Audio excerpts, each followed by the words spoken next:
Hi guys, good morning. कैसे हो आप लोग सब? आई होप आप सब एकदम बढ़िया, फर्स्ट क्लास और बहुत ज़्यादा मज़े में होंगे। Yes sir. दोस्तों, हम लोग ने इसके ऑडिट चेकलिस्ट के बारे में हम लोग ने बातचीत करी थी। अब हमारा जो लास्ट पॉइंट जो बचा था वो एनबीएफसी प्रूडेंशियल नॉर्म्स को लेके है। तो उम्मीद कर रहा हूँ कि आप लोगों ने इसको अच्छे से पढ़ा होगा होमवर्क के लिए। एक बार हम लोग क्विकली इसको रीड करते हैं, ठीक है? सो यहाँ पे we have to check compliance with the prudential norms encompassing. क्या क्या है प्रूडेंशियल नॉर्म्स में? Income recognition, income from investments, accounting standards, accounting for investments, asset classification, provisioning for bad and doubtful debts, capital adequacy norms, prohibition for granting loans by NBFC against its own shares, prohibition on loans and investments for failure to repay public deposits, and norms for concentration of credit or investments। तो ये सारी बातें जो है ये हम लोग को कंप्लाई करनी है। देखो, इनकम रिकॉग्निशन की अगर हम लोग बातचीत करें तो इनकम रिकॉग्निशन में बात एकदम इजी है दोस्त। क्या कहता है वो कि अपने को जो है ये इनकम जो है अक्रूवल बेसिस पे रिकॉर्ड करनी है। और अगर ये क्या बोलते हैं उसको एनपीए हो जाता है तो ऐसे केस में अपन को उसको कैश बेसिस पे रिकॉर्ड करना है। फिर सेम वे में इनकम फ्रॉम इन्वेस्टमेंट्स, अगर वो नॉन परफॉर्मिंग इन्वेस्टमेंट्स होते हैं तो क्या करना है वो बात हो रही है।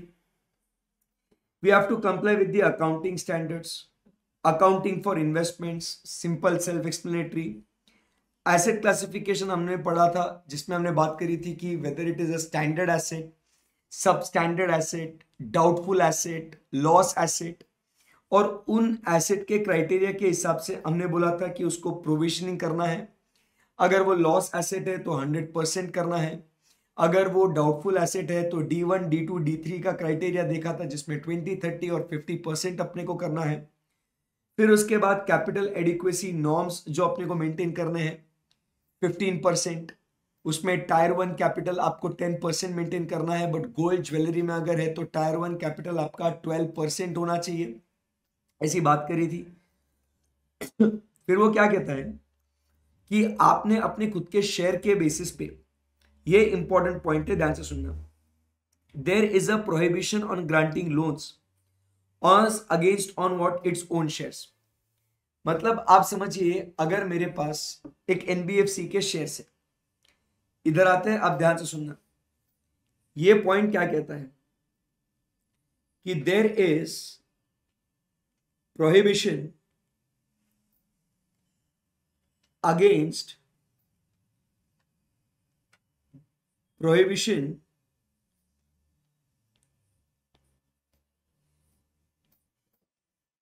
फॉर ग्रांटिंग लोन्स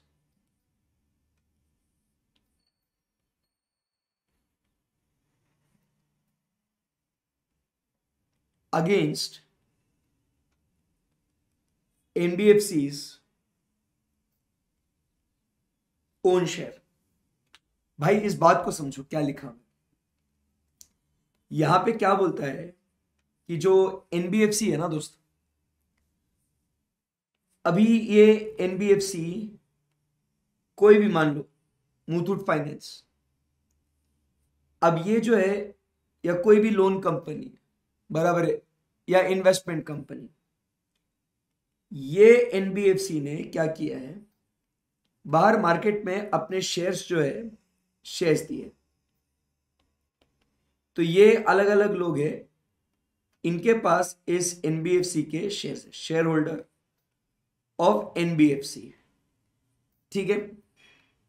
अभी क्या हुआ, ये जो बंदा है इसको चाहिए loan, this guy he wants is loan. तो ये क्या करता है, ये आता है इस एनबीएफसी के पास और बोलता है मेरे को लोन दो। And for security purpose he offers what, he offers shares बराबर है। तो शेयर्स के बेसिस पे तो आपको लोन मिल ही सकता है, इसमें तो कोई दिक्कत नहीं है। बट वो क्या करता है, you offer shares of that NBFC only. तो ऐसा अगर हो रहा है तो इस एनबीएफसी ने इसको लोन नहीं देना चाहिए। They cannot give loan against own shares and securities. ये बात समझ में आई आप लोगों को? So prohibition for granting loans against NBFCs own shares ये अलाउड नहीं है। सो ये जो है ना, ये प्रूडेंशियल नॉर्म्स है ये। फिर उसके बाद क्या कहता है next point, there is a prohibition on loans and investments for failure to repay public deposits.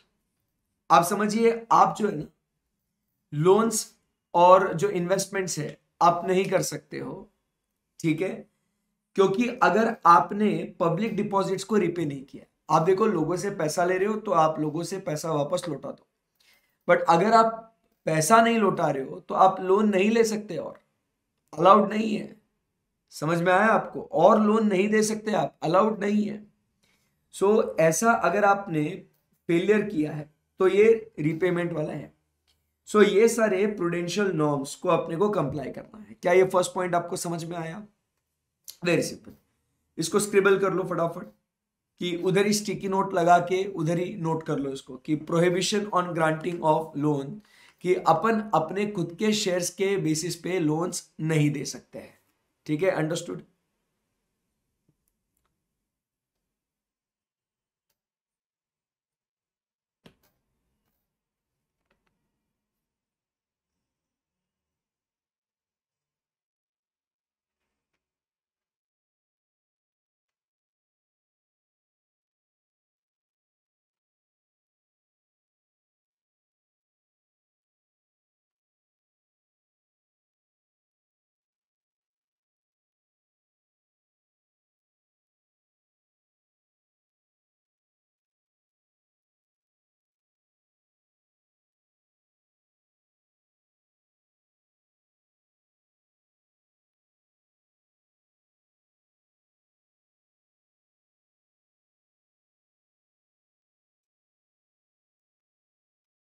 चलो, so let's proceed from here now.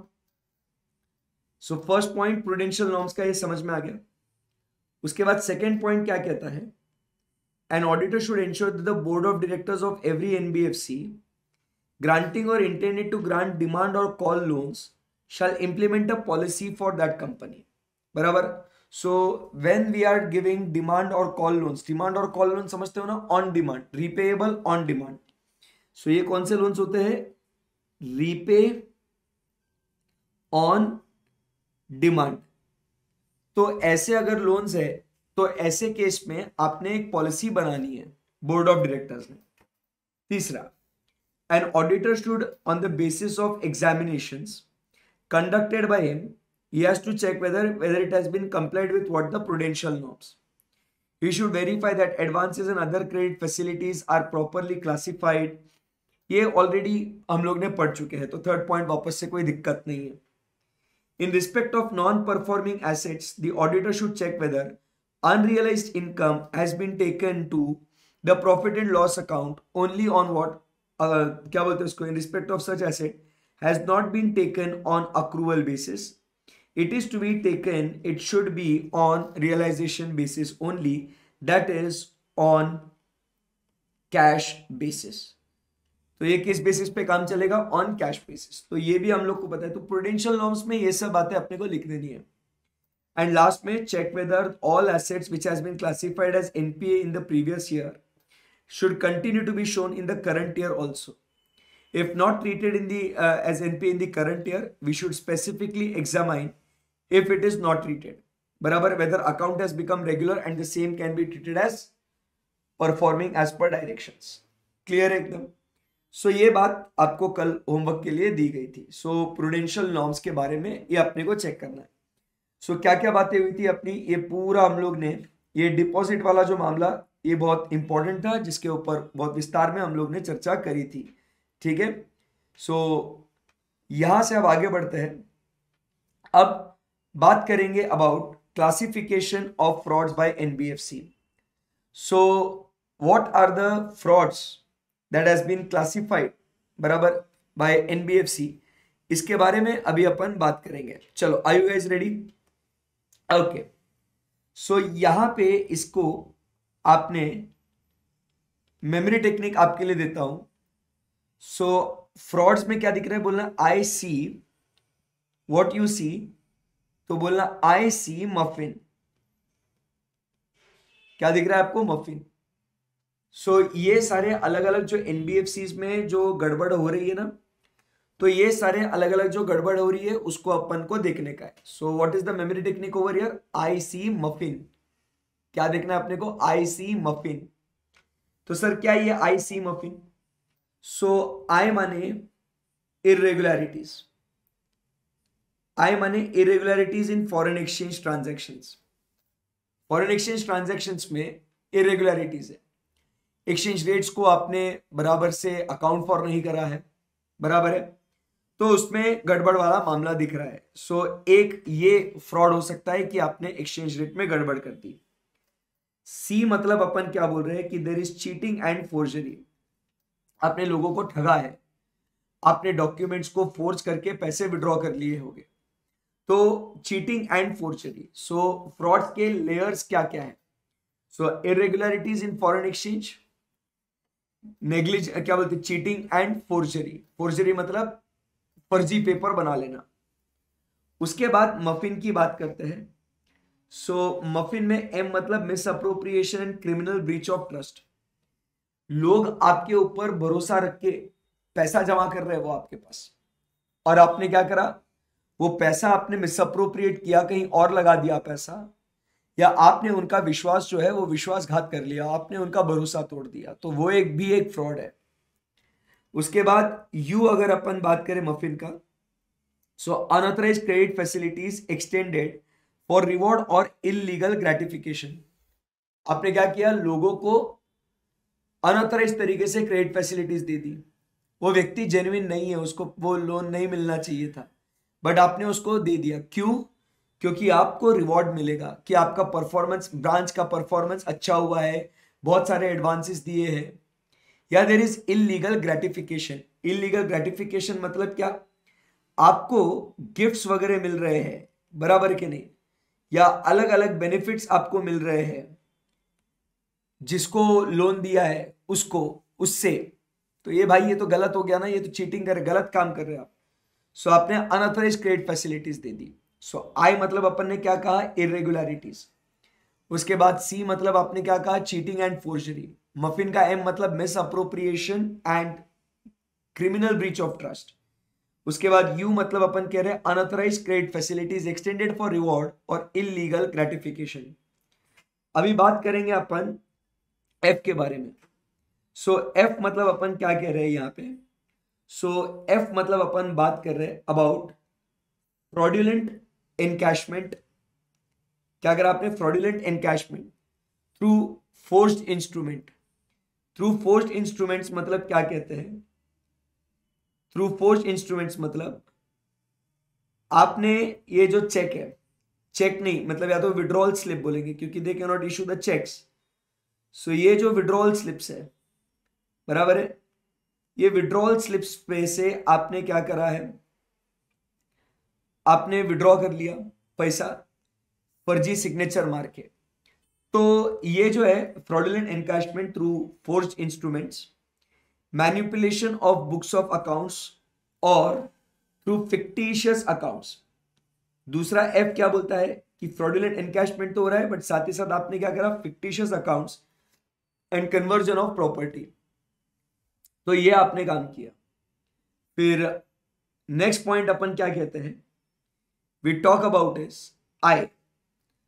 आई में अपन क्या कह रहे हैं कि एनी अदर टाइप ऑफ, ऐसा कुछ आप बोल सकते हो, या जिसके अंदर अपन बात कर सकते हैं अबाउट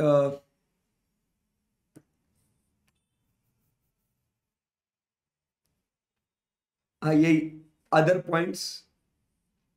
ठीक है, आई में ये अदर पॉइंट्स आ जाएगा.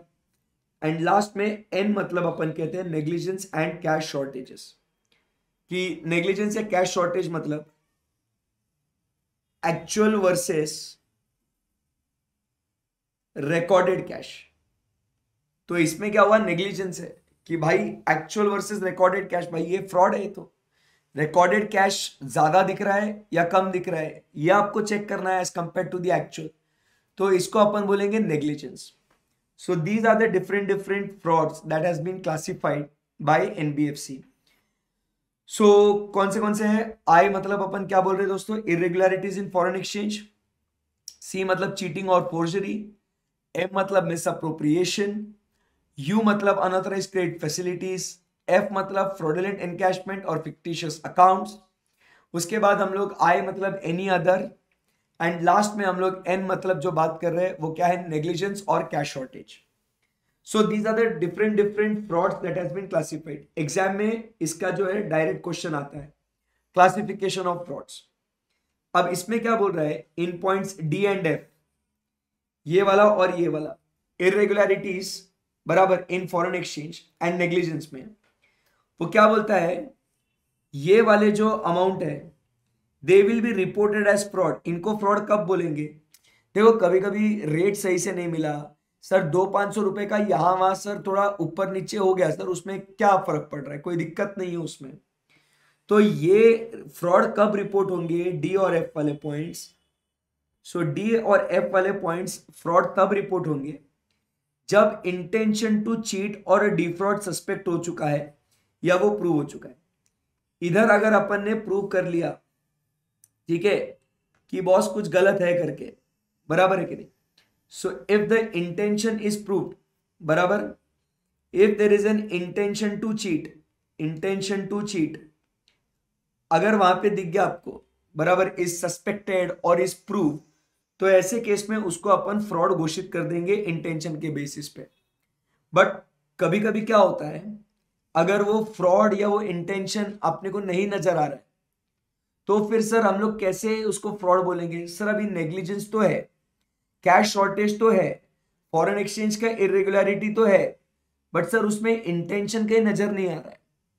तो उसने क्या बोला, डायरेक्शंस ने क्या बोला, देख भाई अगर कैश शॉर्टेज 10,000 से ज्यादा है, बराबर है कि नहीं, तो इसको तू क्या कर ले, इसको तू फ्रॉड मान ले तू इसको।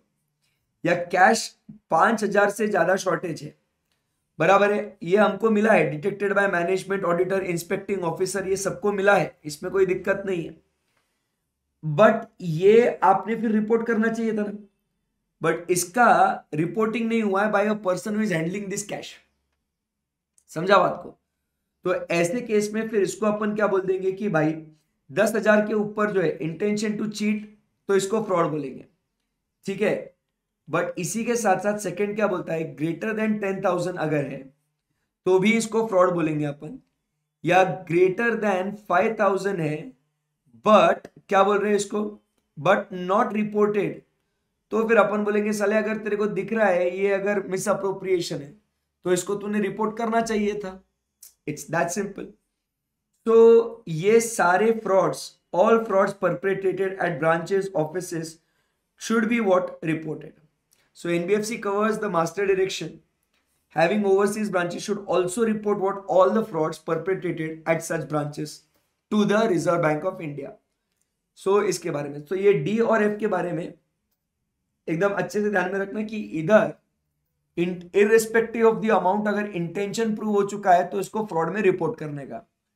बट अगर इंटेंशन प्रूव नहीं हो रहा है तो सर फ्रॉड कब बोलेंगे, 10,000 के ऊपर अगर है तो इसको रिपोर्ट कर फ्रॉड, 5,000 के ऊपर है तो 5,000 के ऊपर जाके एक कंडीशन बोला है, बराबर है, if detected and not reported, मिला है बट रिपोर्ट नहीं किया तो भाई रिपोर्ट करना चाहिए था, तेरे को बोला था।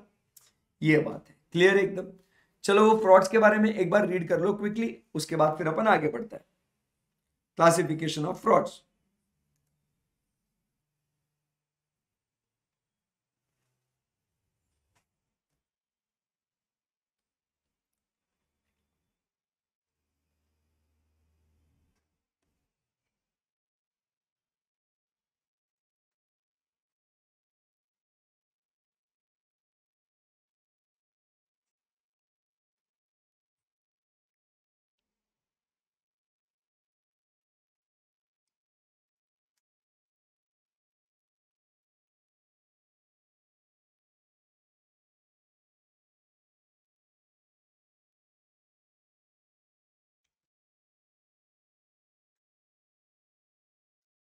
चलो, सो क्या अपन अभी यहां से आगे बढ़ सकते हैं?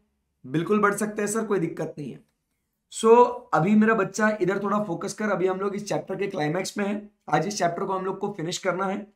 सो एकदम आराम से ध्यान से सुनना। देखो, ऑडिट प्रोसीजर में ये जो ऑडिट प्रोसीजर जो हम लोग पढ़ रहे हैं, ये सारे एनबीएफसीज को एप्लीकेबल है दोस्त। It is applicable to all the NBFCs. So इसमें सबसे पहले अपन ने क्या देखा कि सर इनका बिजनेस को असर्टन करेंगे, उसके हिसाब से उनको कंप्लायंस रिक्वायरमेंट एप्लीकेबल होगी। फिर नॉर्मल एज एन ऑडिटर हम लोग ने इनका इंटरनल कंट्रोल चेक करना है। फिर इन्होंने आरबीआई के साथ रजिस्ट्रेशन लेना है, नेट ओन फंड्स का रिक्वायरमेंट पूरा करना है, ये सारी बातें हमने देखी। फिर वो लिक्विड एसेट्स में उनको होल्ड करना है। फिर फोर्थ वाला पॉइंट वो अपने लिए बहुत इंपॉर्टेंट था। वो फोर्थ वाला पॉइंट हमने क्या बोला कि अगर वो पब्लिक डिपॉजिट्स एक्सेप्ट कर रहे हैं तो उसके हिसाब से जो डायरेक्शंस दिए वो फॉलो करना है। तो इसमें क्या क्या बात बोली थी कि आपने सबसे पहले आपको क्या रजिस्ट्रेशन मिला है वो देखो, आपका प्रिंसिपल बिजनेस एक्टिविटी, फिर आप कितने डिपॉजिट्स एक्सेप्ट कर सकते हो वो आपके क्रेडिट रेटिंग के ऊपर डिपेंड करता है। फिर हमने कहा कि सर अगर क्रेडिट रेटिंग ऊपर नीचे हो जाती है तो इसके हिसाब से आपको डिपॉजिट्स भी रिवाइज करने पड़ेंगे। नए डिपॉजिट्स अगर आप एक्सेप्ट कर रहे हो तो आपने वो जो डिपॉजिटर है उसको आपने बताना है, उसका कंसेंट आपने लेना है। तो वो हमने बात करी थी। फिर उसके बाद वो रिपोर्ट करना है विद इन 15 डेज। डिपॉजिट लिया है तो इंटरेस्ट कैलकुलेशन करना है। फिर उसके बाद उसका कंफर्मेशन लिया है, रजिस्टर मेंटेन करना है। तो ये सारी बातें जो है हम लोग ने स्टडी करी थी और आज हम लोग ने पढ़ा था कि ये प्रूडेंशियल नॉर्म्स के बारे में और ये फ्रॉड्स के बारे में। ये जो ऊपर के जो 5 पॉइंट पढ़े थे मेरा बच्चा, ये हर एक एनबीएफसी को जाके तू चेक करेगा। क्लियर एकदम बात? अभी इसके अलावा एक जनरली चेकलिस्ट दिया है कि अगर हम लोग एनबीएफसी में कदम रखते हैं तो और ऐसी क्या क्या बातें हैं जो अपने को ध्यान में रखनी है, बस उसके ऊपर अपने को फोकस करने का। चलो, तो क्या कहता है, सम इंपॉर्टेंट पॉइंट्स। ये वाला पॉइंट बहुत इंपॉर्टेंट है, मतलब बहुत सारे पॉइंट्स है इसके अंदर। तो some important points, right, that may be covered in the audit of NBFCs in addition to the audit points that may be covered for companies in general are given below। तो वो general वाले points जो है बराबर, तो general वाले points हम लोग ने ऑलरेडी ऊपर कवर करे थे, वो 5 पॉइंट हम लोग ने ऑलरेडी देखे थे। अब ये बात हो रही है उसके अलावा दोस्त क्या करना है। The following points are given below. So ये example investment and credit company के लिए इन्होंने बताया है, बट ये ऑलमोस्ट सबके लिए आप ये चेकलिस्ट यूज कर सकते हो। एक एक पॉइंट को डिटेल में स्टडी करेंगे और फिर उसका जो की पॉइंट्स है लगे तो उसका समरी बना देंगे। बट ये जनरली ध्यान में रखना है। अभी अपन इतना ऑडिट करते हैं तो बस भाई क्या क्या देखूंगा ऑडिट करते समय, ये एनबीएफसी के लिए फोकस करो। Ready? Okay.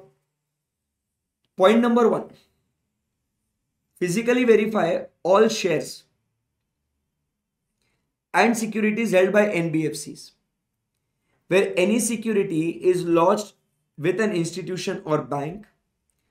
A certificate from the bank or institution to that effect must be verified. So you have to verify what? Verify the shares and securities. तो आपके जितने भी शेयर्स एंड सिक्योरिटीज होंगे NBFC के, आपके पास जो भी इन्वेस्टमेंट आपने करा हुआ है वो सब चेक कर लो। Where any securities lodged with an institution और द बैंक, कोई भी आ गई अपने पास, तो उसका सर्टिफिकेट वो आप लोग ने देखना है। फिजिकली सिक्योरिटीज को वेरीफाई कैसे करेगा बच्चा? How will you verify the shares and securities physically? So they will be verified physically based on what? The certificate. Share certificate ला भाई, और वो शेयर सर्टिफिकेट आज की तारीख में डीमैट अकाउंट में देखते हैं अपन, डीमैट का स्टॉक स्टेटमेंट देखेंगे। सो ये फर्स्ट पॉइंट है। सो यहां पे अपन बात करते हैं किसके बारे में? शेयर्स एंड सिक्योरिटीज के बारे में बात करते हैं। ठीक है, इसे मार्जिन में लिखो। So first point we talk about is the shares and securities. आसान है एकदम, बिल्कुल। नाउ जो हमने ऑलरेडी पॉइंट देखा था not advance any loans against the security of its own shares, वो तो प्रोहिबिशन हमने देखा था, प्रूडेंशियल नॉर्म्स में देखा था वो. So cannot advance the shares and securities based on what, sorry, cannot advance loans based on our own shares और सिक्योरिटी, खुद के शेयर्स के गिरवी, मतलब मैं लोगों को शेयर दे रहा हूं और लोग मेरे को मेरा ही शेयर, मेरी ही चीज मेरे को लाके दे रहे और बोल रहे सर इसके ऊपर लोन दो, आप ही की चीज के ऊपर आप लोन दो. ऐसा नहीं होता भाई, मेरी बिल्ली मेरे को चम्याओ, नो, ऐसा नहीं चलेगा. सो सेकेंड पॉइंट, आप लोन नहीं दे सकते हो, not advance loans on own shares, main point को हाईलाइट करो. You cannot advance the loans based on your own shares. Clear एकदम. सो फर्स्ट 2 पॉइंट शेयर्स के बारे में हो गया. अपने शेयर्स फिजिकली वेरीफाई करो और अपने जो शेयर्स है जो लोगों ने खरीदे हैं उसके बेसिस पे आप क्या नहीं कर सकते हैं सर, आप लोन नहीं दे सकते. आगे बढ़ते हैं. अब शेयर्स है तो डिविडेंड है. सो डिविडेंड इनकम जो आएगी wherever declared by a company has been duly received by an NBFC, and interest wherever they are due except based on what the non-performing assets has been accounted for. So जो भी dividend है, बराबर, आप समझिए इधर क्या लिखा हुआ है, when declared, whenever it is declared, क्या हो जाता है, जब डिक्लेयर्ड हो जाता है तो राइट टू रिसीव एक्टिवेट हो जाता है. और जब राइट टू रिसीव एक्टिवेट हो जाता है तो आपने उसको चेक करना है कि क्या सही में आपको मिला है क्या, और उसके हिसाब से आपने उसको बुक्स में रिकॉर्ड करते रहना. और इंटरेस्ट, जाहिर सी बात है, इसका जो इंटरेस्ट है आपको ड्यू डेट पे मिलना चाहिए, unless it is what a non performing asset और नॉन परफॉर्मिंग इन्वेस्टमेंट. तो नॉन परफॉर्मिंग एसेट या इन्वेस्टमेंट्स के ऊपर का जो इंटरेस्ट होता है it will be recorded only based on what, only based on what, the cash basis. NBFC's prudential norms require dividend income on shares of companies and units of mutual funds to be recognized on cash basis, that is as and when they are received. However, NBFC has an option to account for dividend on accrual basis if the same has been declared by the body corporate in its annual general meeting and right to receive the payment has been established. तो declare हो जाते तो right to receive, वही बोल रहा हूं मैं, declare हो जाते तो राइट टू रिसीव आ जाता है. तो आपके पास ऑप्शन है, ये ध्यान में रखना स्टेटमेंट्स ट्रू एंड फॉल्स के लिए. आपके पास ऑप्शन है कि इसको आप अक्रूवल बेसिस पे रिकॉर्ड कर सकते हो या कैश बेसिस पे रिकॉर्ड कर सकते हो. बट अक्रूवल बेसिस पे कब रिकॉर्ड करोगे, व्हेन इट इज डिक्लेयर्ड. समझा बात को, when it is declared and आपका राइट टू रिसीव एक्टिवेट हो चुका है. Income from bonds, debentures of corporate bodies is accounted only on accrual basis if the interest rate on these instruments is predetermined and interest is serviced regularly and not in arrears. मतलब क्या कहता है ये अभी second point, कि अगर आपका ये इंटरेस्ट जो है, इंटरेस्ट वाला मामला, अगर ये प्रीडिटरमाइंड है, मतलब ये पहले ही फिक्स्ड है, इसमें कोई दिक्कत नहीं, पहले ही ये क्या है, ये फिक्स्ड है. तो अगर ये पहले से ही फिक्स्ड है तो अपन क्या करेंगे, अगर पहले से ही फिक्स्ड है तो क्या होगा बताओ सर, पहले से ही फिक्स्ड होगा तो हम लोग उसको अक्रूवल बेसिस पे इसको बुक करेंगे. बट कंडीशन क्या है, it should B serviced. Serviced मतलब क्या है, it should be paid regularly, it should be paid regularly. Serviced मतलब क्या कहते हैं, it should be paid regularly and it should not be in arrears, it should not be outstanding. तो ऐसा ही. सो अगर अपन अभी यहां पे ये वाले पॉइंट्स देखते हैं तो क्या कहेंगे अपन, डिविडेंड, इसको कैसे रिकॉर्ड करेंगे, कैश बेसिस पे.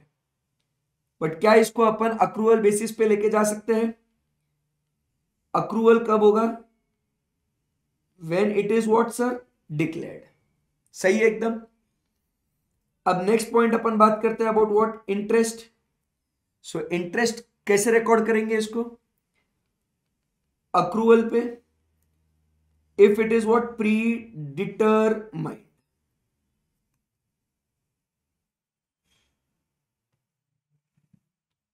If it is what predetermined and it is not in arrears. So 3 point हो गया दोस्त.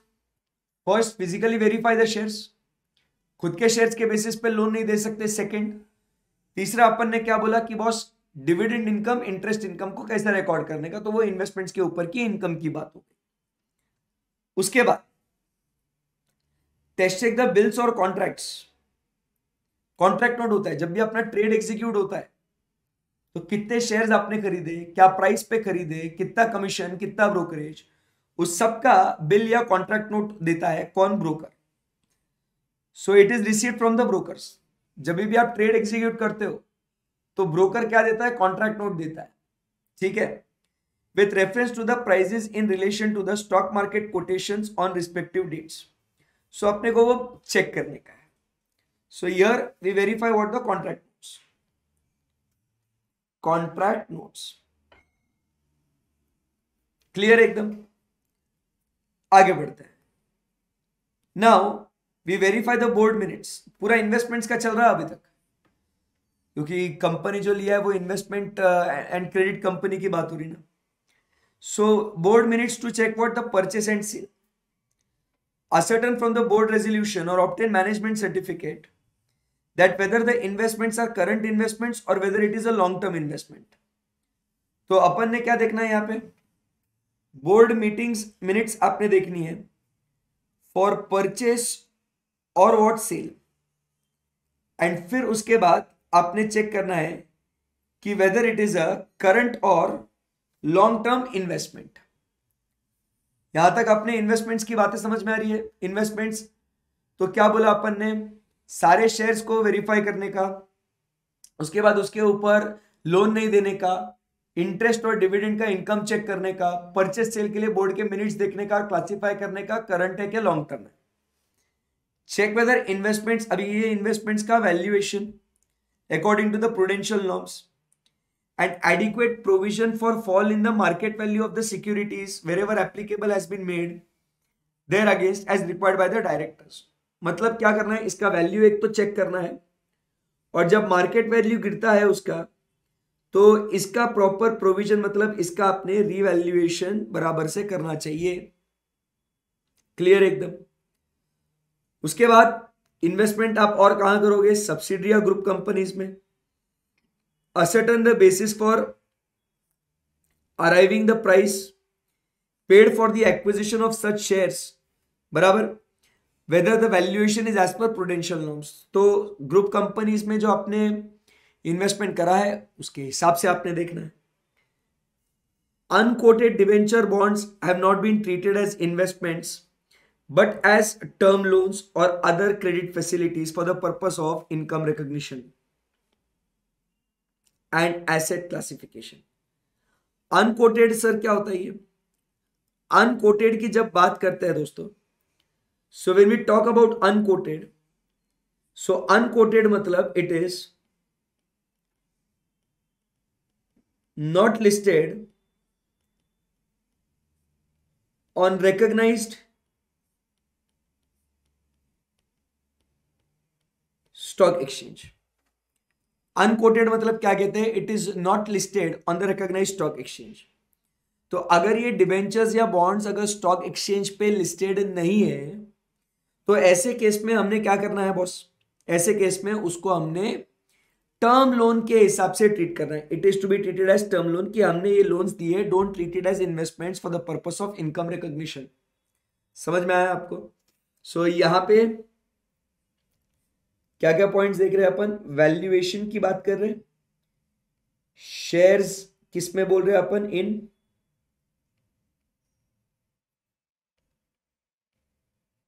ग्रुप और सब्सिडरीज, एंड यहां पे डिबेंचर्स की बात हो रही है. एक बार ये सारे पॉइंट्स पढ़ लीजिएगा, फिर आगे बढ़ते हैं. ऐसा ही जैसा मैं मार्किंग कर रहा हूं वैसे ही आपके नोट्स में होना बहुत जरूरी है.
एक एक लाइन डिटेल में पढ़ो, ताकि मतलब जब आप जनरली कोई भी एनबीएफसी में जाओ तो बॉस आपको पता होना चाहिए कि ये सब बातें जो है अपने को चेक करनी है, इसको यही तो चेकलिस्ट दिया है उसमें।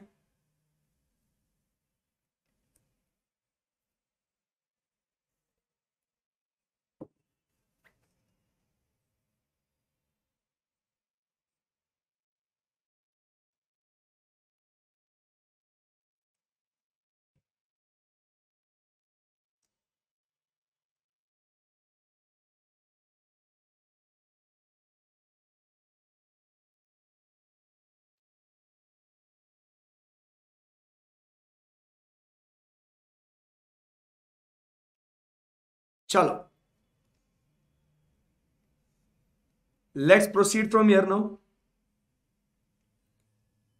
इसमें से 10-15 पॉइंट भी आपको एग्जाम में लिख के आ गए, बेस्ट है एकदम, कोई स्ट्रेस वाला मामला नहीं है एकदम, ठीक है।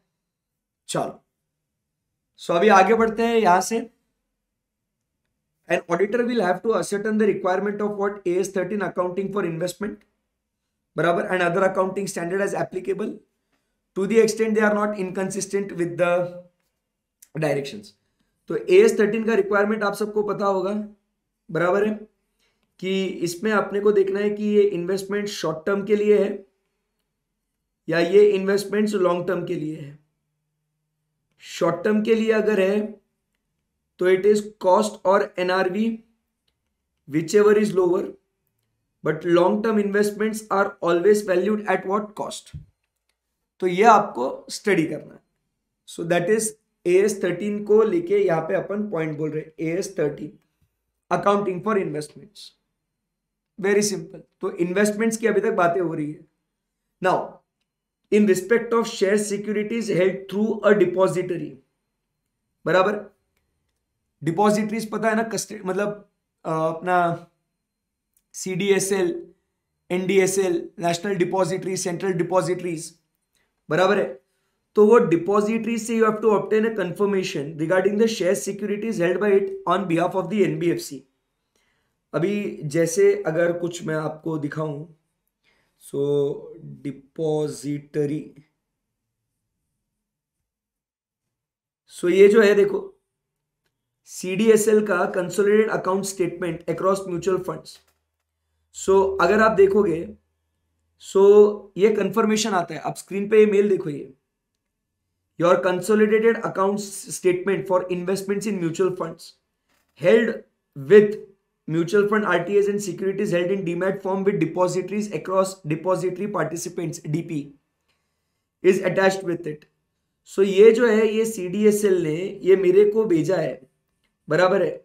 सो ये तो इसके अंदर जितना भी मेरा इन्वेस्टमेंट है म्यूचुअल फंड का, शेयर्स का, तो ये डिपॉजिटरीज क्या करते हैं, कंफर्मेशंस देता है, ये स्टेटमेंट भेजते ही है, ठीक है ना। तो आपको ध्यान में रखना है कि अगर shares and securities are held through depositories, और आज के तारीख में सब लोग ही होल्ड करते हैं थ्रू डिपॉजिटरीज, सो आपने उनसे ये कंफर्मेशन ले लेना है from the depository regarding shares and securities held by it on behalf of NBFC। अब ये इट कौन है यहां पे दोस्त, ये इट कौन है यहां पे,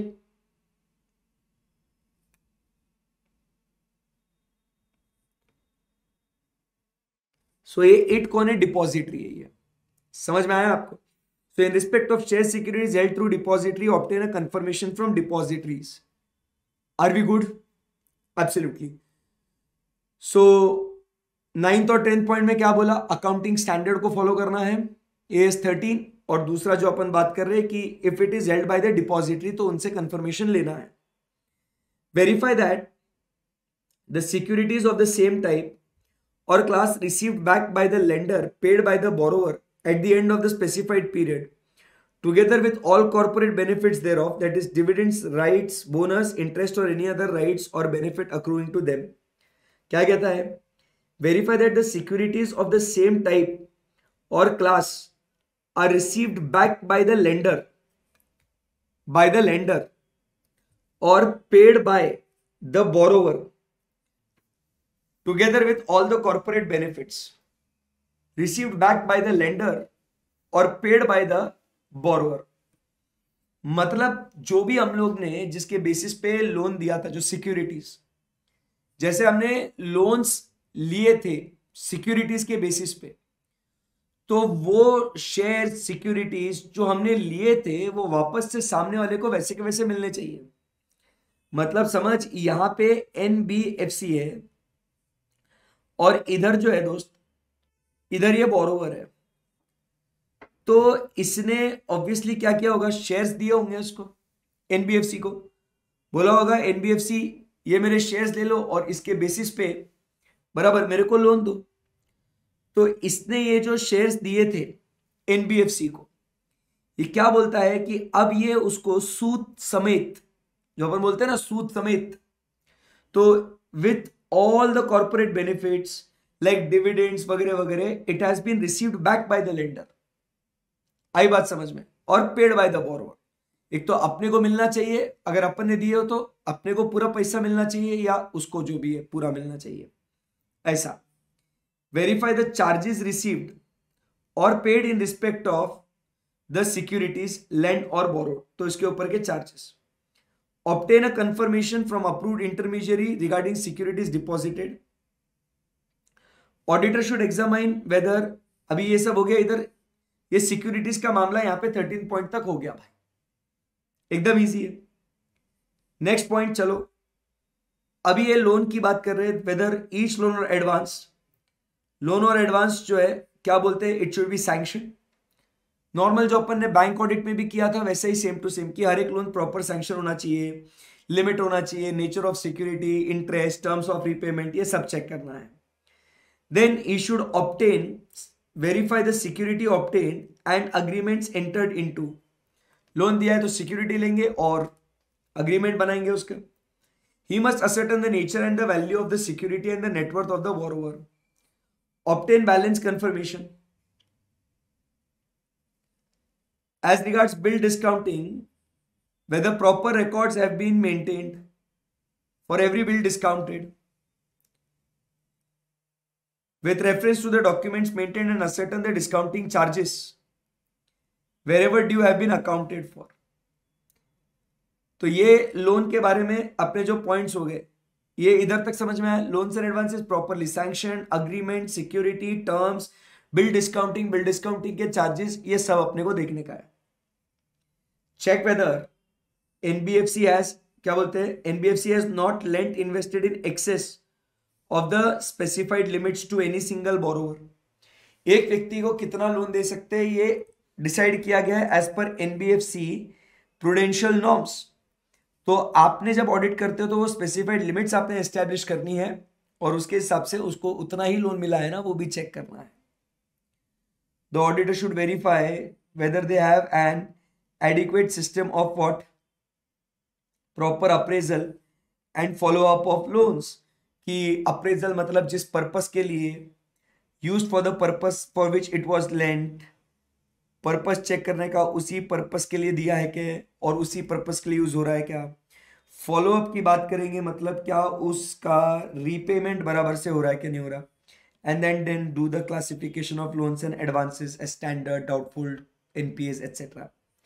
The above checklist is not exhaustive, it is illustrative. There could be other various procedures जो आपको देखना है। समझा गया बात को? That simple. सो इतने सारे पॉइंट्स हैं उसमें कि 10-15 पॉइंट आप लॉजिक लगा के जनरली आप देख लो तो आपको समझ में आ जाएगा कि okay these are the things we have to check. ठीक है, 1 मिनट पूरा ये अच्छे से सारे पॉइंट्स को रीड करो ठंडे दिमाग से। कोई पर्टिकुलर पॉइंट में क्वेरी है तो पूछो, कोई क्वेरी है तो पूछो, वरना आगे बढ़ते हैं।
चलो खेले क्या आगे?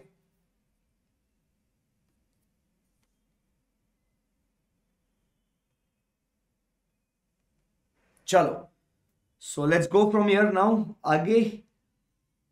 Now this is very important. Auditor's duty, ultimately report देने का ना अभी, तो देंगे. चलो report. So the following are the important duties of the auditor. Simple है, एनबीएफसी इज अ कंपनी, ध्यान में रखना. तो कंपनीज एक्ट के प्रोविजंस एप्लीकेबल होते हैं. तो जो ऑडिटर की ड्यूटीज अंडर कंपनीज एक्ट है सेक्शन 143 के अंदर, वो सब भी यहाँ पे एप्लीकेबल होंगी. ज्यादा स्ट्रेस मत लो. इंपॉर्टेंट पॉइंट्स इधर हाईलाइट करने का, बात खत्म. The RBI directions have considerably increased the responsibility of auditors of the NBFC. A very onerous task of reporting to the board of directors on a certain specified matters and to the RBI on the exception basis has been imposed on him. तो ये किसे किसे report करेगा? He will report it to the board of directors and to the RBI. ठीक है. The reporting requirement is in addition to the requirements under section 143 of the Companies Act. तो 143 में जो खेलना है वो तो खेलना ही है. Auditors will have thus to be very careful while carrying out the audits of NBFC to ensure that all matters which they are required to take into consideration for the purpose of reporting to RBI has been reported. Clear एकदम. So क्या क्या बोल रहे हैं यहाँ पे? So auditor को जो रिपोर्ट करना है, बराबर, ये यहाँ पे audit report.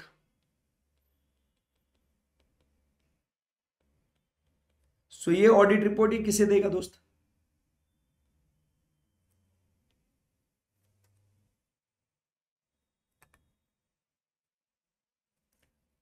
So this report will be given to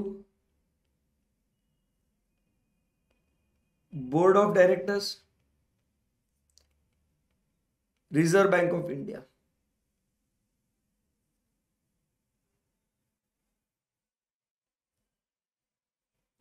सो इसके अंदर हम लोग ने 143 ऑफ कंपनीज एक्ट, ये तो अपन ने क्या करना है, इसको रिपोर्ट करना ही है. क्लियर एकदम. First paragraph. Now section 45MA, 45 of the Reserve Bank of India Act was introduced on 13th of December 1974. The auditor of a non-banking financial company and miscellaneous company which has accepted deposit has to inquire whether or not the company has furnished to Reserve Bank of India, furnished to RBI statements information relating to deposits as are furnished under chapter 3B of Reserve Bank of India Act. मतलब आपने कितने deposits accept करे, कितना closing balance है, कितना repay किया, interest कितना due है, वो सब आपको वो रिपोर्ट करना है. The provision further states that if on inquiry auditor is not satisfied about the compliance, his duty to make RBI giving aggregate amount of deposits held by the company. तो अगर उसको लग रहा है ऐसा कि एनबीएफसी ने बराबर से डिपॉजिट्स के बारे में रिपोर्टिंग नहीं करा है, तो उसकी ड्यूटी हो जाती है कि वो एग्रीगेट अमाउंट ऑफ डिपॉजिट्स जो जितने हैं वो उसने आरबीआई को रिपोर्ट करना है. The auditor shall also incorporate the report और intended to be made the company under 143. So ये वाला पॉइंट क्या कहता है यहां पे कि NBFC accepting deposits, they have to report to RBI.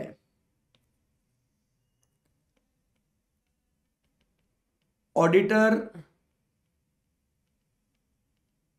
not satisfied, cross कराया आगे, ध्यान से देखना. So then he has to make a report to the RBI.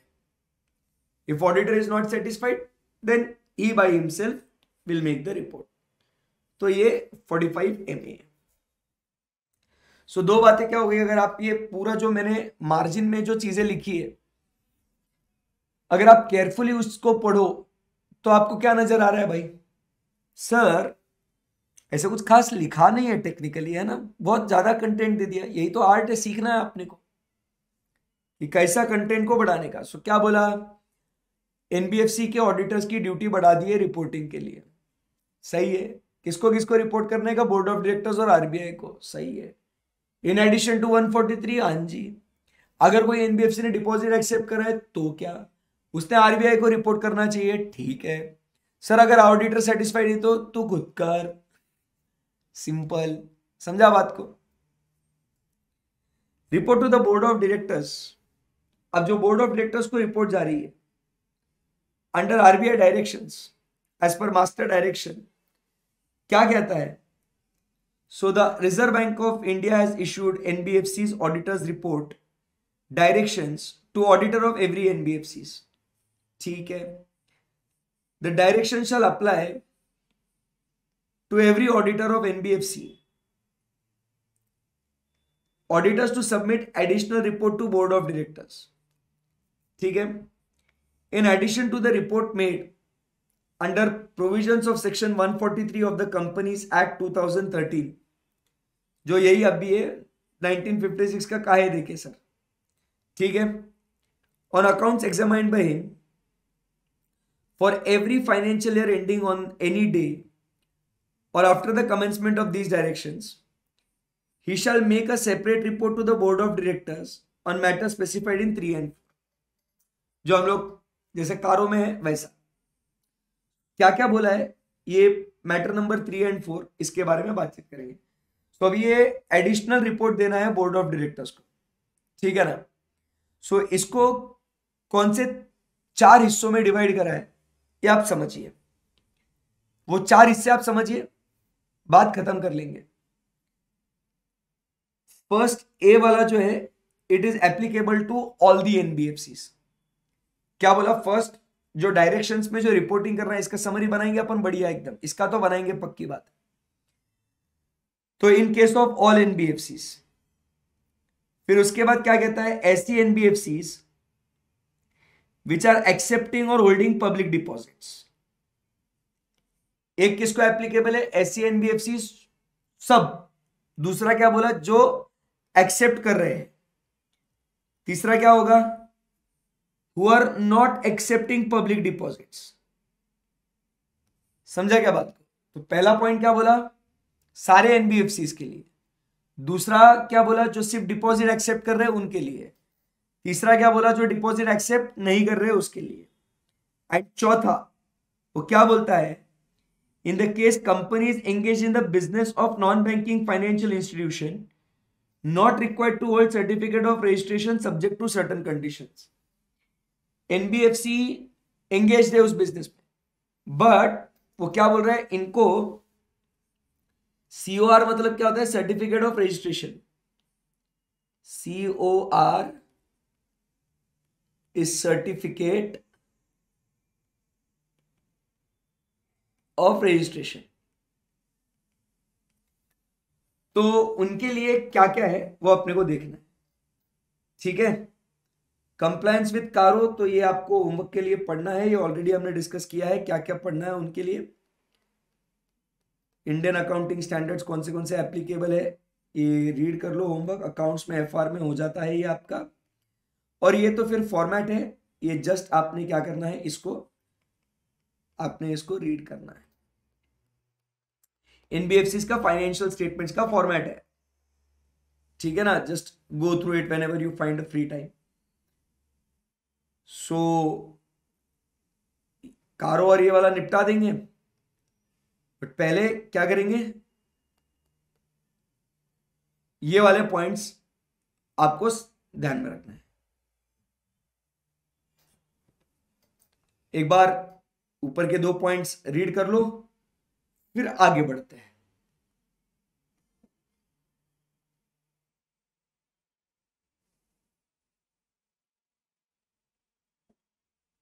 Report to board of directors, master direction, फिर वो जो 4 हिस्से है वो स्टडी करेंगे।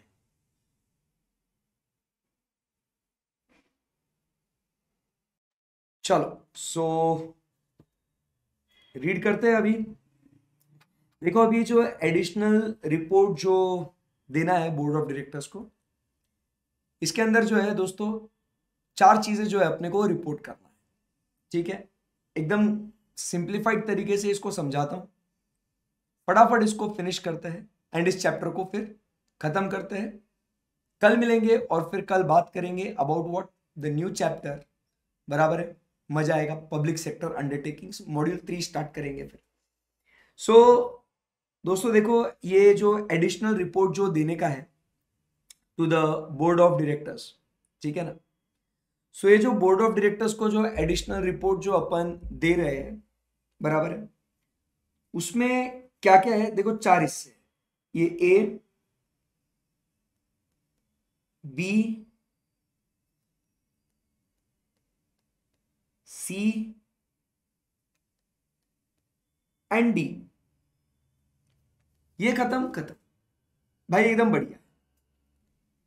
अभी फोकस करने का एकदम अच्छे से। पॉइंट नंबर 1 वो क्या कह रहा है कि it is applicable to all the NBFCs. मतलब भाई जितने भी एनबीएफसीज है ना, ये सबको एप्लीकेबल है। इसका समरी मैंने ऑलरेडी बना के रखा है ना। तो मस्त एकदम अच्छे से इसको पढ़ेंगे, फिर आप लिखेंगे उसको। पहले समझ लेंगे क्या कंटेंट है इसका। So in the case of all non banking financial companies, ठीक है, अपने को क्या रिपोर्ट करना है to the board of directors and to the reserve bank of India. तो सबसे पहला पॉइंट क्या कहता है कि देखो, NBFCs without valid certificate of registration अपना धंधा नहीं कर सकती। पॉइंट समझो, याद हो जाएगा। NBFCs without valid certificate of registration अपना धंधा नहीं कर सकती है। तो इस वजह से अगर कोई भी एनबीएफसी ये विदाउट वैलिड सर्टिफिकेट बिजनेस कर रहा है तो it will be considered as an offence.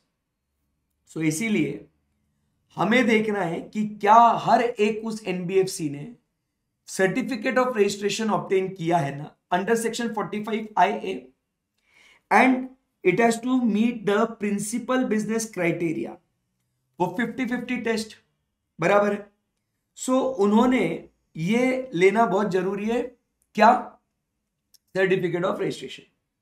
So as an auditor we shall examine whether the company has obtained valid certificate of registration from the RBI।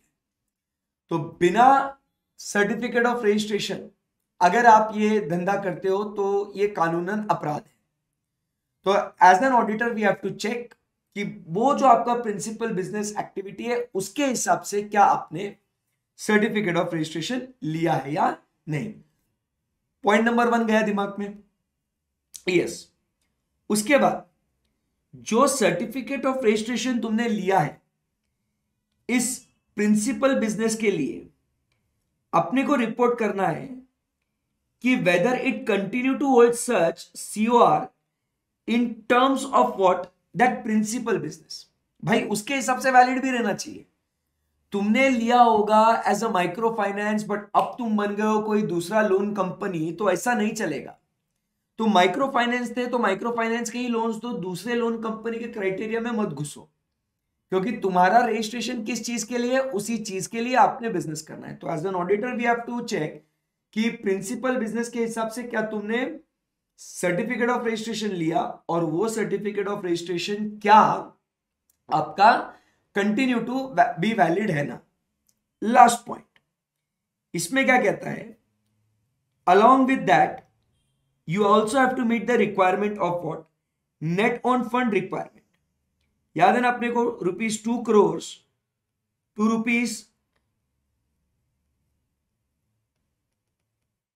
₹10 crore वाला requirement. तो हमें ये check करना है ₹2 crore से 10 करोड़ का जो नेट ऑन फंड्स का रिक्वायरमेंट है, क्या वो नेट ऑन फंड्स का रिक्वायरमेंट आप फुलफिल कर रहे हो या नहीं, बराबर है। Which has been laid down in the directions, master directions given in the year 2016। Simple है एकदम। सो ये 3 बातें अपने को देखना है। सो एज एन ऑडिटर ये बातें अपन करेंगे। इधर ये नोट में कुछ बात कही है, वो क्या कहता है इधर नोट में, every non banking financial company shall submit a certificate, बराबर, एनबीएफसी को एक सर्टिफिकेट सबमिट करना है, सबमिट अ सर्टिफिकेट। वो सर्टिफिकेट किससे होना चाहिए, अपने स्टैट्यूटरी ऑडिटर से, कि जो ऊपर के जो 3 बातें जो लिखी हुई है हम लोग को कंप्लाई कर रहे हैं या नहीं कर रहे, ये उसको सबमिट करना है टू द आरबीआई। किसके बारे में, that it engage in the business, that it hold a certificate of registration, बराबर है, and it is eligible to hold it. वो अपन ने फर्स्ट और सेकेंड पॉइंट में देखा।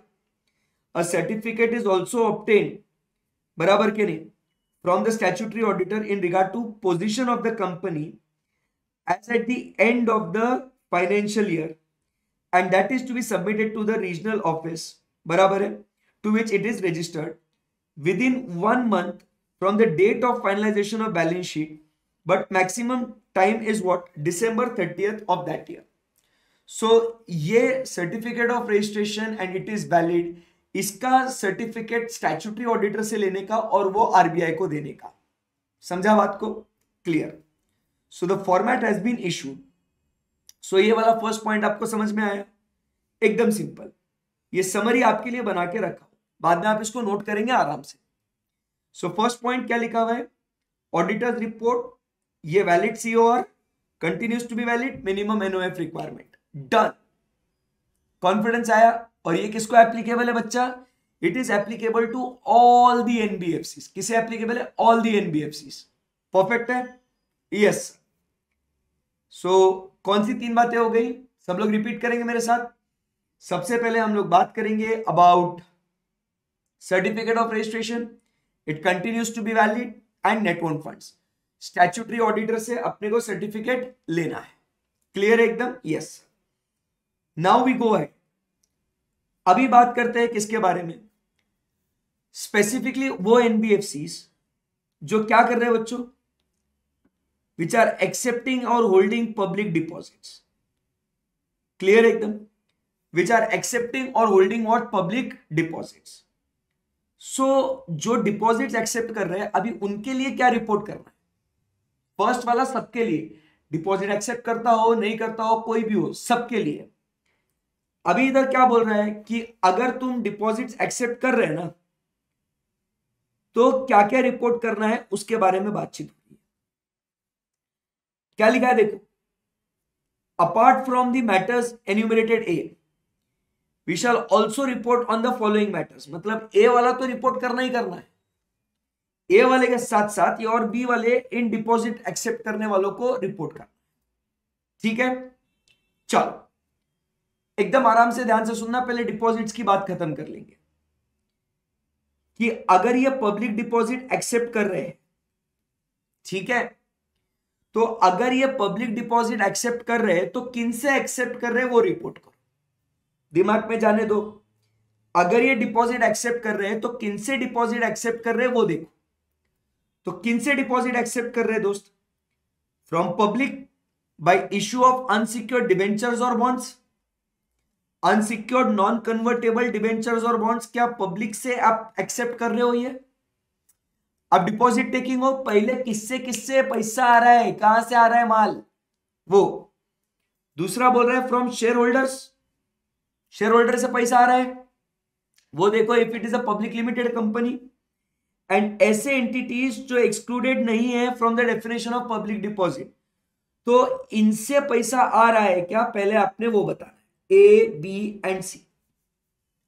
तो फर्स्ट पॉइंट समझ में आया कि अपन को किनसे पैसा आ रहा है वो अपने को चेक करना है। मैं जैसे पढ़ा रहा हूं उसके सीक्वेंस में चलते जाओ। सो फर्स्ट पॉइंट क्लियर है एकदम कि किनसे पब्लिक डिपॉजिट आ रहा है वो अपने को देखने का है। किससे किससे, अनसिक्योर्ड नॉन कन्वर्टेबल डिबेंचर्स और bonds from share holders if it is a public company and the persons who are not excluded. उसके बाद ये जो आप डिपॉजिट एक्सेप्ट कर रहे हो, ये फर्स्ट पॉइंट पढ़ा ना अपन ने, ये जो डिपॉजिट आप एक्सेप्ट कर रहे हो, अभी आगे बढ़ेंगे और बात करेंगे कि ये जो डिपॉजिट आप एक्सेप्ट कर रहे हो दोस्त, तो इसके लिए आपको क्रेडिट रेटिंग करना पड़ेगा ना भाई, ये ऑलरेडी पहले पढ़ा था ना अपन ने। कि क्रेडिट रेटिंग के बगैर डिपॉजिट एक्सेप्ट कर सकता है क्या कोई? नहीं कर सकता, बराबर है कि नहीं? सो आपने वो मिनिमम क्रेडिट रेटिंग के बगैर तो नहीं किया ना ऐसा रिपोर्ट करने का। अभी इधर दो बातें होगी, एक तो आपने मिनिमम वो जो क्रेडिट रेटिंग है आपने एक तो लिया है या तो नहीं लिया है, नहीं लिया है तो रिपोर्ट कर भाई, देखो ये चीटिंग कर रहे हैं। और अगर आपने क्रेडिट रेटिंग लिया है, अगर आपने क्रेडिट रेटिंग लिया है तो अभी इधर आएंगे पॉइंट नंबर 5 में। अगर आपने क्रेडिट रेटिंग लिया है तो let's come here in respect of the three above, in respect of the three above credit rating अगर आपने लिया है तो क्या आपने हर एक फिक्स डिपॉजिट स्कीम के अगेंस्ट वो क्रेडिट रेटिंग लिया है क्या? मतलब जितने भी डिपॉजिट्स आप एक्सेप्ट कर रहे हो उसके हिसाब से कौन से कैटेगरी का डिपॉजिट उसके हिसाब से क्या क्रेडिट रेटिंग, ऐसा हर एक के लिए है क्या क्रेडिट रेटिंग? अगर विदाउट है तो विषय खत्म, विदाउट है तो रिपोर्टिंग करना पड़ेगा भाई। बट अगर आपने क्रेडिट रेटिंग लिया तो हर एक फिक्स डिपॉजिट स्कीम के अगेंस्ट आपने लिया है, समझा क्या बात को? और जो क्रेडिट रेटिंग के हिसाब से आपने लेना है उतना ही लिया है, मतलब you haven't exceeded the limit ना, the amount of deposits it is not exceeded the limits ना। सो क्या हुआ आपको समझा क्या बात? डिपॉजिट किन से लिया, जिनसे डिपॉजिट लिया वो क्रेडिट रेटिंग करके लिया या नहीं लिया, नहीं लिया तो रिपोर्ट कर। बट अगर क्रेडिट रेटिंग लिया है तो हर एक स्कीम के लिए लिया है क्या, और उसके एक्सेस में तो नहीं गया ना, ये 5th पॉइंट में बोला है। समझ में आया इधर? समझ में आया इधर?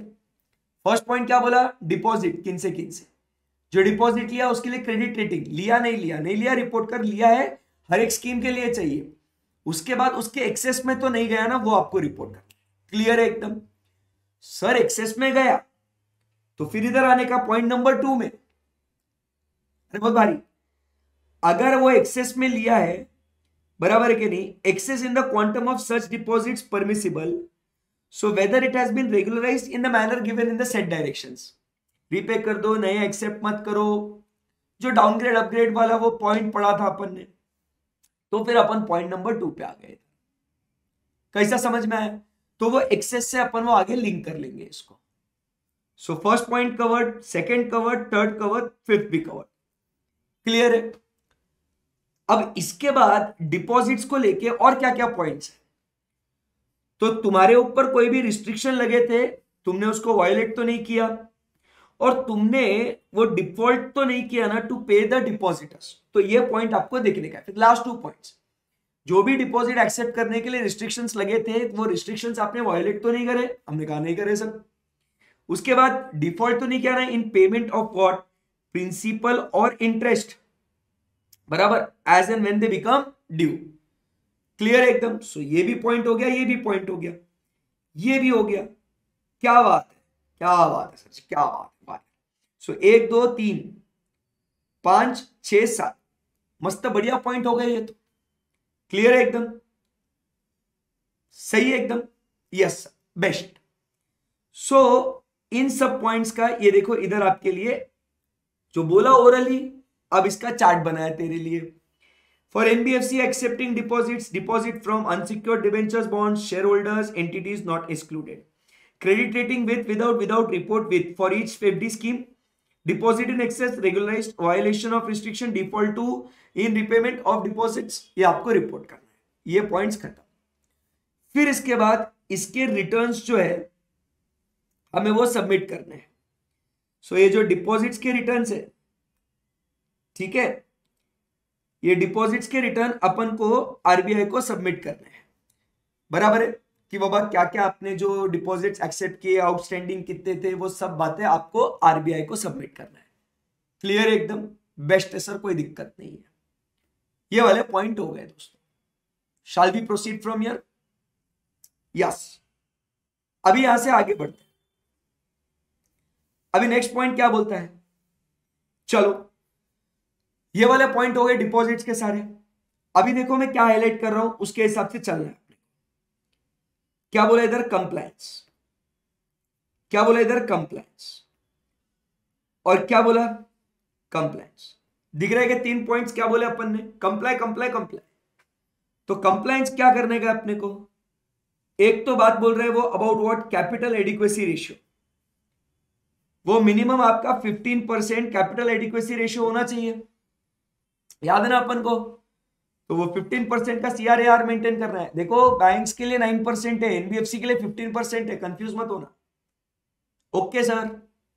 सो कैपिटल एडिक्वेसी रेशियो का कंप्लायंस, फिर उसके बाद प्रूडेंशियल नॉर्म्स का कंप्लायंस, बराबर है कि नहीं। वो प्रूडेंशियल नॉर्म्स भी अपन पढ़ के आए थे, बैड डेट्स, बराबर है, एसेट क्लासिफिकेशन, इनकम रिकॉग्निशन, बराबर है। तो वो सारी बातें जो है वो अपने को चेक करने की है, क्लियर एकदम। एंड उसके बाद लिक्विड एसिड रिक्वायरमेंट। सो अपने को क्या क्या कंप्लाई करना है, so we have to comply with regards to CRAR, we have to comply with the prudential norms and we have to comply with the liquid asset requirement. तो ये अगले 3 point हो गए, बढ़िया एकदम गुरु। तो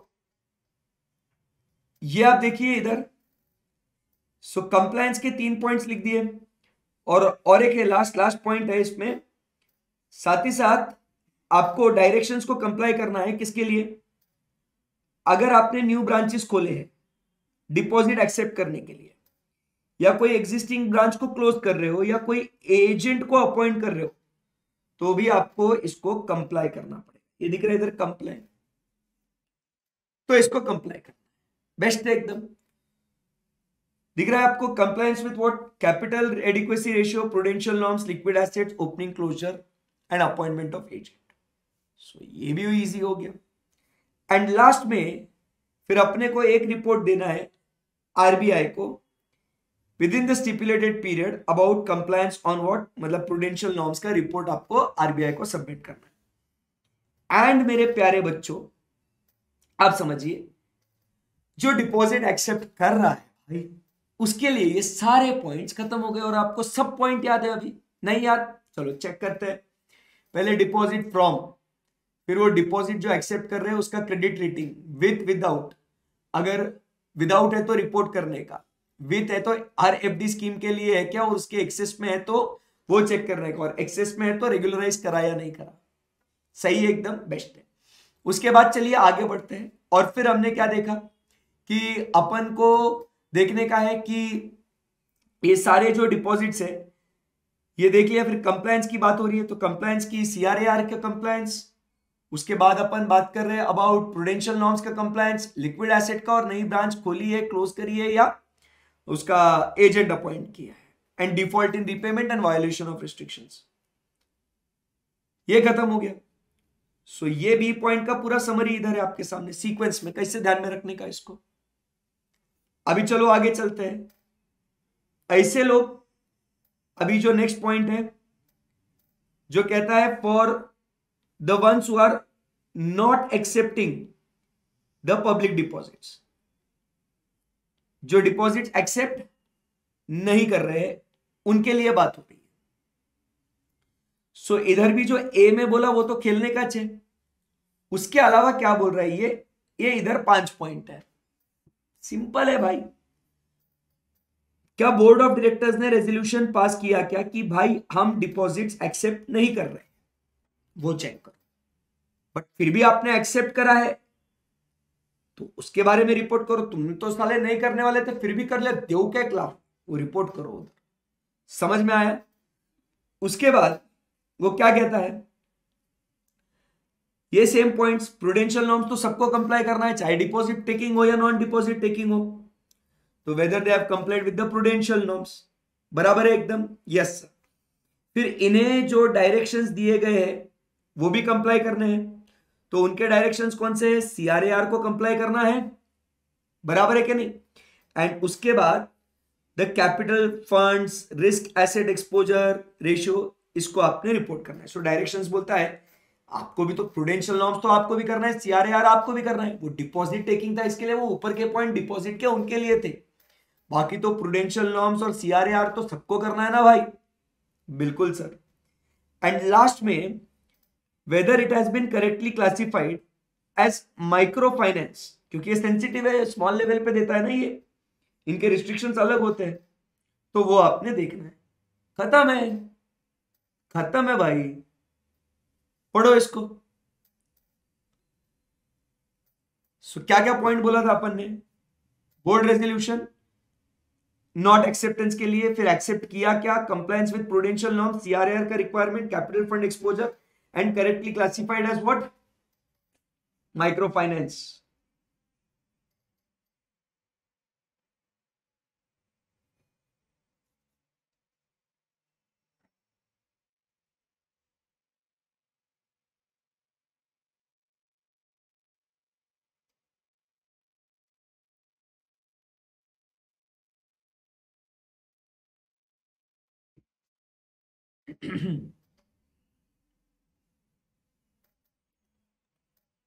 पढ़ लिया? चलो, सो 3 पॉइंट हो गए, एक जनरल, दूसरा जो डिपॉजिट एक्सेप्ट कर रहे हैं, तीसरा जो डिपॉजिट नहीं ले रहे। अभी चौथा, अभी चौथा क्या बोल रहा है? वो बोलता है कि, ध्यान से सुनना, in case the company is engaged in non banking financial institution not required to hold COR subject to certain conditions. मतलब क्या हुआ? आरबीआई ने बोला तू एनबीएफसी का बिजनेस कर, तू मेरे से सर्टिफिकेट ऑफ रजिस्ट्रेशन एनबीएफसी का नको ले, कोई दिक्कत नहीं, तो हम लोग सीओआर नहीं ले रहे। बट ऐसे इसमें वो क्या बोल रहा है, तेरे ऊपर कुछ कंडीशन लगाए थे ना, ये कंडीशन के वजह से तेरे को बोला कि तू सीओआर मत ले। तो अपन को रिपोर्ट करना है कि जिस कंडीशन के बेसिस पे तेरे को बोला था कि सीओआर मत ले, क्या तू वो कंडीशन को फुलफिल कर रहा है क्या? अगर तू वो कंडीशन को फुलफिल नहीं कर रहा तो चुपचाप सीओआर ले। समझ में आया? So apart from the matters enumerated in AI above, बराबर के नहीं, where the company has obtained specific advice from the RBI that not required to hold COR, auditor shall include a statement that company is complying with the conditions which are being stipulated. Condition अगर fulfil नहीं करा तो कलस तेरे को COR लेना पड़ेगा, जिस शर्त के बेसिस पे बोला वो शर्त फुलफिल करना। Got it? Got it. Unfavourable अगर इसमें कोई भी कमेंट दिया है तो उसके रीजंस देना है। Obligation for the auditor to submit what, exception report. ये एडिंग इतुच क्यूट है, इसके अंदर बहुत ज्ञान दिया है, बट आप समझिए बात को, जितने भी अपन ने मैटर इन पैराग्राफ 3 में देखे, A B C D, general सबके लिए, डिपॉजिट लेने वाले, नॉन डिपॉजिट लेने वाले, जिन्होंने आरबीआई ने बोला तू सीओआर मत ले, उस कहीं पे भी अगर अनक्वालिफाइड, क्वालिफाइड या आपने अनफेवरेबल, अनक्वालिफाइड नहीं, अनफेवरेबल या क्वालिफाइड रिपोर्ट दिया है तो आपने वो एक्सेप्शन का रिपोर्ट देना है। जैसे provisions of chapter 3B liquid assets का, वो डायरेक्शंस को कंप्लाई नहीं किए उसका, बराबर है कि नहीं? तो आप समझिए ये सारी जो बातें आपने कंप्लाई नहीं करी है, so it is what the obligation, it shall be the obligation of the auditor कि boss you have to report containing the details of such about non compliance. ये नॉन कंप्लायंस का रिपोर्ट देना पड़ेगा। इसमें क्या बोलता है कि उसने बस बताना है कि क्या नॉन कंप्लायंस है, बराबर है। The duty is just to report on the contraventions, बराबर है, and shall not contain any statement with respect to the compliance with any of दोस।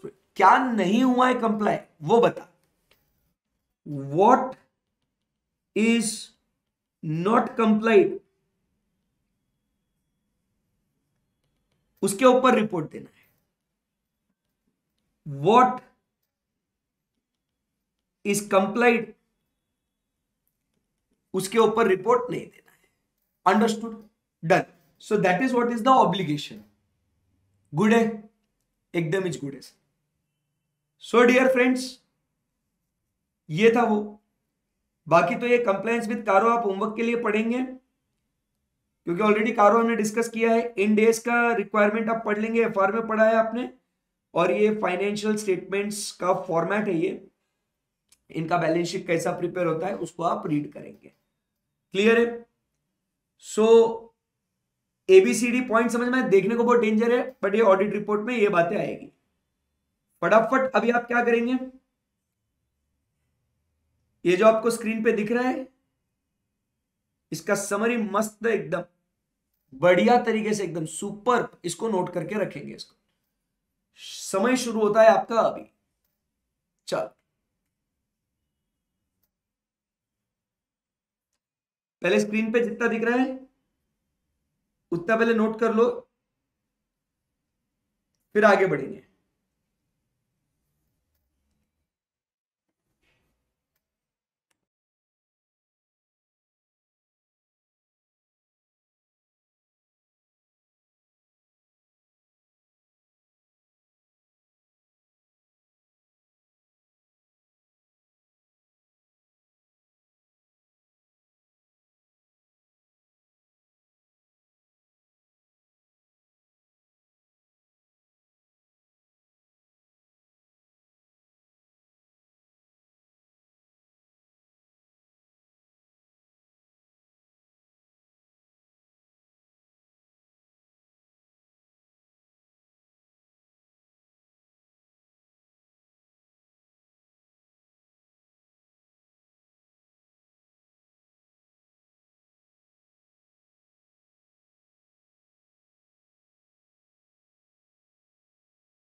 चलो बच्चों ओवर।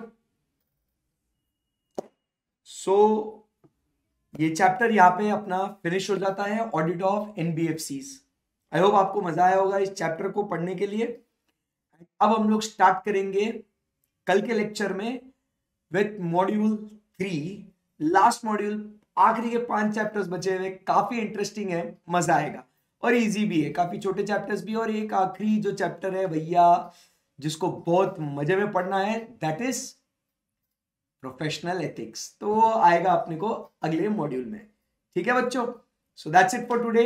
आज यही सेशन एंड करते हैं अपना, कल मिलेंगे और कल मॉड्यूल 3 के साथ शुरुआत करेंगे।